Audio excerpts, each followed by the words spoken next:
Dua mahasiswa yang diduga melakukan penyekapan terhadap anggota Polri ditahan di Polrestabes Semarang, Saudara.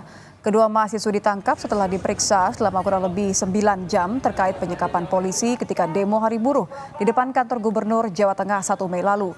Tim gabungan Polrestabes Semarang bersama Polda Jawa Tengah menangkap dua mahasiswi sebuah universitas negeri di Semarang di tempat kos di kawasan Tembalang.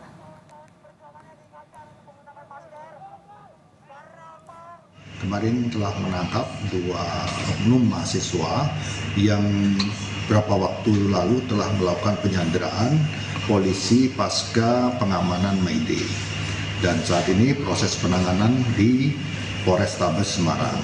Penangkapan sebelumnya kita melakukan penggeledahan untuk mencari barang bukti, salah satunya mungkin ada baju yang digunakan tersangka pada saat kejadian.